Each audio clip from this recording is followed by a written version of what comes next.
Nous allons aborder aujourd'hui la question des relations que la philosophie entretient avec ce qu'on a appelé ici même le mode de connaissance dominant. Quand je lis le mode de connaissance dominant, c'est-à-dire c'est la science. Vous êtes d'accord avec moi que c'est aujourd'hui, par la science, que l'homme moderne cherche surtout à comprendre le monde dans lequel il vit, et c'est par cette même science que l'homme peut répondre à certaines questions qu'il se pose. On est d'accord? Maintenant, dans ce travail de comparaison, il s'agira de voir qu'est-ce qui fait la particularité de la philosophie et qui permet surtout de distinguer la philosophie de la science. Maintenant, il faudrait commencer par lever quelques équivoques. Ça veut dire ôter de notre esprit un certain nombre de confusions. On a l'habitude dans le vocabulaire courant de considérer que la philosophie est une science et par conséquent de faire comme si on pouvait interchanger les termes de philosophie et de science. Ça veut dire tout donne à penser que pour la plupart des gens, la philosophie est la science et la science elle-même pourrait être de la philosophie. Il faut dire que ce point de vue est absolument faux. Donc qu'est-ce que je vous invite à retenir tout de suite et à garder au moins jusqu'au mois de juin pour les aspects qui vous intéressent, parce que la plupart d'entre vous n'avez pas de vocation d'être philosophe. Donc au moins jusqu'au mois de juin, retenez que la philosophie n'est pas la science et la science elle-même n'est pas la philosophie. Pourquoi les deux disciplines ne peuvent pas être confondues? Je réponds en disant, parce qu'on peut les distinguer à trois niveaux. On peut distinguer philosophie et science par leur objet d'étude. On peut distinguer philosophie et science par leur démarche, c'est-à-dire par leur méthode, et on peut les distinguer également par leur finalité. Je dis, je répète, philosophie et science ne peuvent pas être confondues. Elles appartiennent à deux domaines bien différents de l'activité intellectuelle des hommes. Et j'ai ajouté, si on peut les distinguer, c'est à trois niveaux. J'ai dit, on peut distinguer la philosophie de la science. D'abord, par quoi? On peut les distinguer par leur objet d'étude. J'ai dit également, on peut distinguer la philosophie de la science par leur démarche, c'est-à-dire par leur méthode. Et enfin, on pourra distinguer la philosophie de science par leur finalité.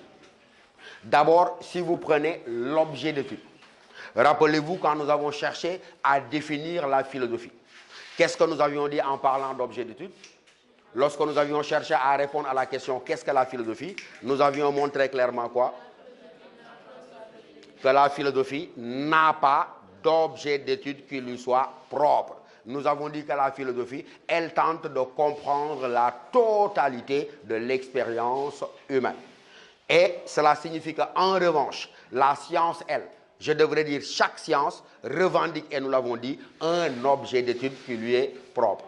Si je devais ici donner une définition minimale de la science, qu'est-ce que je dirais? C'est que la science est l'étude objective d'une partie bien déterminée de la réalité.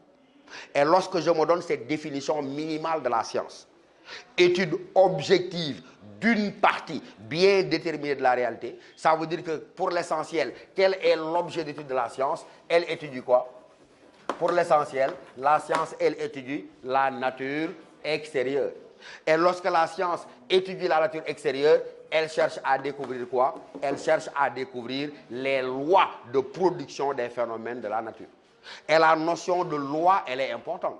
Si je dis que la science, elle étudie la nature extérieure et dans cette étude, elle cherche à découvrir les lois de production des phénomènes, ça veut dire que pour le savant, il n'y a pas de hasard. On est d'accord? Et s'il n'y a pas de hasard, ça veut dire quoi? Tous les phénomènes qui se produisent en fonction de quoi? En fonction d'un ensemble de lois nécessaires. Par exemple, il se met à tomber de la pluie. Le savant se dit, mais quelles sont les conditions nécessaires pour qu'il y ait plu? Et donc le travail du savant est de considérer que dans la nature, il n'y a pas de hasard. Et s'il n'y a pas de hasard, la production des phénomènes est commandée par un enchaînement de lois nécessaires.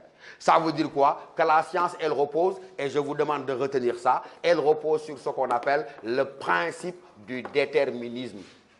Et disant que la science repose sur le principe du déterminisme revient à dire quoi? Que les phénomènes de la nature se produisent, mais comme je l'ai dit, en vertu d'un enchaînement de lois. Et je vous ai dit, le travail du savant, c'est de mettre à nu, de découvrir les lois de production des phénomènes de la nature.